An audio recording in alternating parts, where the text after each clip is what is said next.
Renan, teve uma matéria até que saiu aqui no Metrópolis, do colunista Demétrio, mostrando que teve uma época num grupo privado ali de WhatsApp que o senhor falou que fez consumo ali de um cogumelo alucinógeno, né? Muita gente acredita que a sua candidatura é um projeto para o futuro e não para 2026. Há um grande engajamento entre jovens, um crescimento maior do que outros candidatos até da terceira via que se colocaram, mas que ainda seria insuficiente para chegar ali em Flávio Bolsonaro e Lula, que disputam, né, a polarização que marca aí esses últimos anos de eleições no Brasil.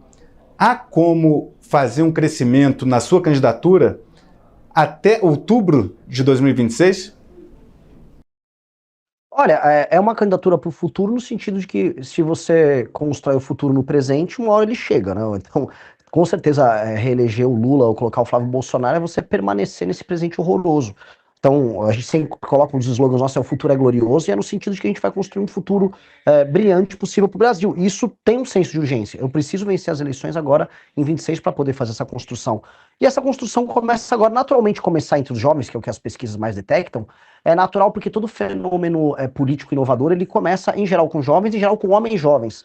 Né? Tirando o fenômeno do Mandami, que é mais a esquerda também começa com fenômenos que envolvem um público feminino maior.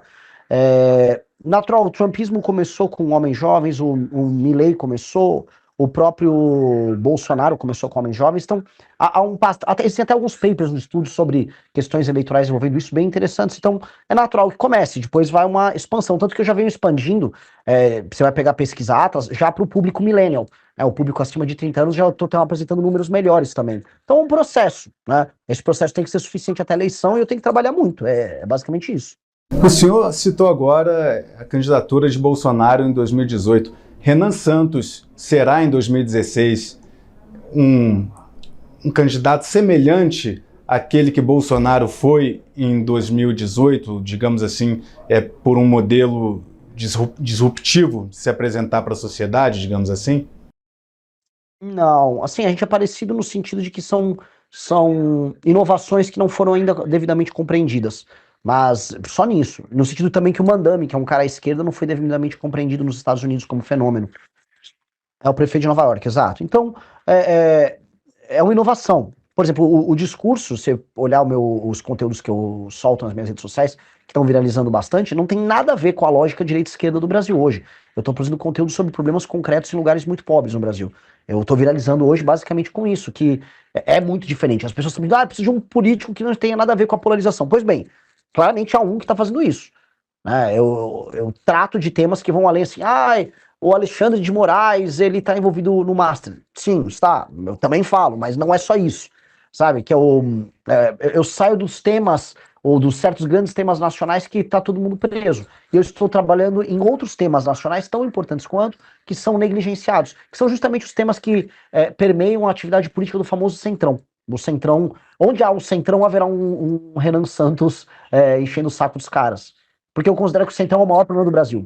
Eu vi um vídeo seu que repercutiu bastante nas redes, que era um tema até bastante curioso, que é de uma primeira-dama, ex-primeira-dama de um município, de uma cidade pequena no Nordeste, e aí o senhor escolheu expor a situação lá porque havia, né, uma investigação de desvio de recursos públicos. Como é que foi a ideia de gravar aquele vídeo ali? Olha, assim, eu venho pegando vários casos ao redor do Brasil que obedecem a um determinado padrão. Municípios muito pequenos, que são pouco sustentáveis do ponto de vista econômico-financeiro, ou seja, vivem de repasses federais. Esses municípios eles apresentam índice de desenvolvimento humano baixo e todos os indicadores sociais, econômicos e sociais de péssima qualidade e, paralelamente, ostentando escândalos de corrupção burlescos, ridículos, exagerados. E esses exemplos, assim, existem as centenas, quiçá os milhares, e esse caso da primeira-dama de Acari, ou Arari, acho que é Arari, a cidade lá do interior do Maranhão, é um dos mais emblemáticos, né? O marido dela é um desviador de emenda contumaz, foi prefeito da cidade, terminou, né, afastado, e aí ficou rico, porque ele desviou muito. Teve uma emenda que ele conseguiu uma proeza que ele não roubou um pedaço, ele roubou a emenda completa da emenda. E aí ele ficou milionário. Aí o que ele fez? Não ficou milionário. Ele contratou uma mulher que ela se define como uma rapariga. E lá no Nordeste, né, rapariga costuma ser uma alcunha para mulheres que acabam trabalhando com atividade sexual. Ela se define como isso, e ela produz vídeos semi-pornográficos junto a esse marido corrupto, ostentando um estilo de vida completamente desproporcional com ao modelo de vida da cidade dela. E ela quer concorrer para deputada federal. E eu, né, trouxe isso trouxe luz a isso, assim como para outros temas. E só uma curiosidade, ela no último fim de semana, ela se reuniu com o Pablo Marçal e com o Antônio de Rueda, ou seja, ela tem um status muito importante para o partido União Brasil, né? E tá, né? São essas coisas que a gente olha e percebe o quanto tá doente o nosso sistema político.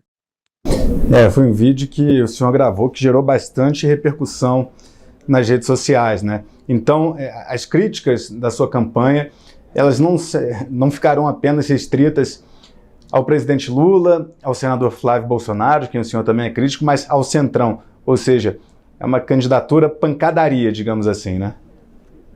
Não, porque você for olhar, todos os meus vídeos apresentam propostas. Absolutamente todos, inclusive o sobre a primeira-dama de Acari. Então, todos esses vídeos, Arari, desculpa, todos os vídeos eu focalizo no problema, falo, ó, esse problema existe por causa disso e para resolver eu farei tal coisa.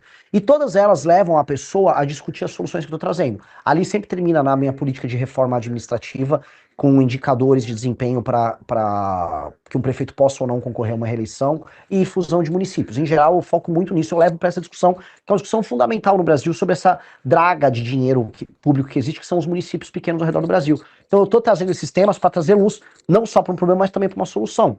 Como se fosse um funil de conversão. A pessoa sai de um problema burlesco e termina com uma solução política. Então não é uma pancadaria, e não é nem polêmica pela polêmica, ela tem um objetivo. Falando em proposta, o senhor defendeu separar o Rio de Janeiro do Brasil. Como seria essa proposta que o senhor defendeu, que se eleito presidente, o senhor fará? Como vai separar o Rio de Janeiro do Brasil? Não era isso, é entregar um status de autonomia para o Rio de Janeiro. É igual Buenos Aires. Porque no vídeo, Renan, no vídeo o senhor fala separar o Rio do Brasil. Aí depois você fala, mas isso é bom, não é ruim e tal. Sim, é que só o hook, é o gancho do vídeo. Quando você assiste o vídeo inteiro, eu tô explicando que é entregar um status de autonomia. Porque existe toda aquela piada na internet de que, se a gente separar o Rio de Janeiro do Brasil, o Brasil se salva. Tem vários memes disso rodando. Então eu brinquei com o meme, é um hook, é um gancho. O que tá apresentado ali, a gente até lançou um site que é Guanabara Livre, né, para falar sobre como restituir o estado da Guanabara. E é uma autonomia. Igual Xangai tem autonomia, igual Hong Kong tem autonomia, igual Buenos Aires tem autonomia. É você entregar o status de autonomia para que o orçamento do Rio de Janeiro fique lá, condicionado a determinadas atividades que teriam um status especial, como turismo, como produção de cultura e arte. O orçamento também fica condicionado ao desenvolvimento do combate ao crime organizado, porque infelizmente o Rio de Janeiro não consegue combater o próprio crime, que o orçamento fica muito espalhado, e ele é vítima também não só da Baixada, mas do restante do estado. Então nesse sentido é entregar esse status, porque a gente considera que o Rio de Janeiro é a porta de entrada para o Brasil, para o mundo. Né? O mundo conhece o Brasil muito através do Rio de Janeiro, por bem e por mal. Portanto, um status especial é entender o Rio de Janeiro como uma futura Dubai, como uma futura cidade, quase uma cidade-estado, que abre a porta do Brasil para o mundo. Na prática, o que isso representaria de mudança? Na prática, o orçamento do estado da Guanabara, que ficaria da cidade do Rio de Janeiro, seria administrado por essa própria autonomia. E aí o orçamento local daria autonomia para eles fazerem frente aos problemas locais, que infelizmente não acontecem. O Rio de Janeiro, não que a cidade do Rio de Janeiro produza políticos muito melhores do que o restante do estado do Rio de Janeiro, mas os problemas do Rio de Janeiro, municipais, e o potencial do Rio de Janeiro é negligenciado por conta de um pacto político que não entende o Rio de Janeiro, a cidade, que se tornaria parte do estado da Guanabara nesse sentido, como tem que ser. Né? Ou seja, os problemas de segurança, a vocação turística, a vocação como um polo de tecnologia, ela simplesmente não é tocada. E aí o entendimento do ativo Rio de Janeiro, que o Rio de Janeiro é um ativo para o Brasil, esse ativo não é bem administrado. E aí outras cidades ao redor do mundo entenderam, ou melhor, foram entendidas pela administração federal como ativos especiais, como por exemplo Buenos Aires com a Argentina. Buenos Aires é meio que para a Argentina o que o Rio de Janeiro é para o Brasil. O Rio de Janeiro não é uma capital formal, mas é uma espécie de uma capital simbólica do Brasil. Então entregar esse estado de autonomia permite que essa auto-administração conduza o Rio de Janeiro para um caminho diferente.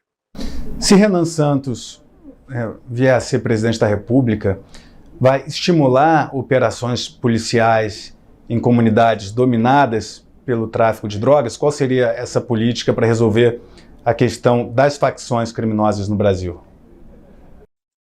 Operações a esmo, não. A gente tem uma sequência de operações a esmo que foram feitas nos últimos anos que elas se encerram na operação em si. A gente tem que ter um marco regulatório de enfrentamento ao crime organizado que não seja picado. gente está vendo agora o Congresso, né? Saíram várias pesquisas. Olha, a principal preocupação do brasileiro é o crime. Então aí saíram passando vários projetos de lei necessários, bons, mas que não fazem parte de um todo coerente. O todo coerente significa fazer uma separação do ponto de vista jurídico dos membros das facções criminosas de um criminoso comum. Significa você ter um aumento de penas, você ter um novo projeto de construção de presídios, um novo modelo de administração prisional, que no Brasil é um caos total e completo. Significa entender como nós vamos reocupar as áreas que são tomadas hoje pelo crime organizado. Significa entender qual o papel da Polícia Federal e do governo federal na articulação das forças policiais regionais. Significa, portanto, ter um plano holístico para a gente enfrentar o crime organizado, não através de operações pontuais que têm um caráter marqueteiro, mas sim de uma solução definitiva, para o crime organizado, e dois, para reduzir, na prática, o número de homicídios, assaltos e roubo no Brasil, que é o que aflige o brasileiro. Então, você tem marcos regulatórios que aumentam a pena e que diminuem benefícios ligados a legislações penais, como a progressão de pena e as saidinhas, que vão diminuir os crimes comuns. De outro lado, a destruição das operações via COAF, via Polícia Federal, as operações financeiras de lavagem de dinheiro ligadas ao tráfico, como aconteceu agora com o MC Rian, com a turma do Poço do Rodo. Rolou uma operação hoje nessa linha. E do outro lado, a reocupação territorial de cidades inteiras, que hoje foram tomadas por facções como o Comando Vermelho. Vê agora, tava lá, no Maranhão tem o bonde dos 40. Então, você tem remédios que vão precisar ser aplicados meio que ao mesmo tempo, e aí você vai poder fazer operações que não serão pontuais, será uma operação que redunda numa tomada definitiva desse território pelo Estado brasileiro, devolvendo dignidade para as pessoas que moram ali. Renan, teve uma matéria até que saiu aqui no Metrópolis, do colunista Demétrio, mostrando que teve uma época num grupo privado ali de WhatsApp que o senhor falou que fez consumo ali de um cogumelo alucinógeno, né? O senhor teme que isso possa prejudicar a sua candidatura, tendo um discurso bastante forte de enfrentamento ao uso de qualquer substância que possa tirar aí, a sanidade das pessoas? Enfim, como é que o senhor enfrenta? E também abriu espaço para contar como é que foi aquele episódio também. O episódio do Demétrio, o Demétrio Vecchioli, né? Isso. O Demétrio fez uma matéria, graças a Deus eu gravei toda a entrevista com ele, que ele queria, na verdade, fazer uma matéria falando que eu era nazista, e a matéria é muito triste pra ele, o vídeo tá postado no canal de um amigo meu, do Arthur, porque, enfim, ele fica fazendo perguntas meio que sem sentido ao longo da entrevista toda. Ele queria dizer que como é que eu achava que pessoas que têm uma fibra muscular boa pra musculação, isso é um codinome pra ser nazista. Tipo, não falou nada com nada. E aí depois ele pega um pedaço que eu falei que eu tinha tomado um cogumelo, e ouvi música. E na verdade eu já fiz uso do cogumelo, da substância que vai no cogumelo, na prática, através dele, que a psilocibina, que um amigo meu tinha dado, para trabalhar mais, para você ficar mais produtivo, você escreve, tem muita gente no mercado financeiro que usa, isso é recomendado, tem estudos nos Estados Unidos, assim como o próprio canabidiol, e eu sou favorável à legalização tanto do uso terapêutico da psilocibina, quanto do canabidiol, para tratamento de doenças das mais diversas. Tem gente, por exemplo, que usa psilocibina para enfrentamento à depressão, tem gente que usa canabidiol para enfrentamento à epilepsia. Eu não tenho absolutamente nada contra o uso terapêutico dessas duas substâncias e até outras. Mas referente ao uso recreativo, não ao uso terapêutico, mas ao uso recreativo da cannabis e do cogumelo. O cogumelo ele não tem o mesmo status dessas aí. Mesmo se eu estivesse fazendo uso recreativo, não seria problemático.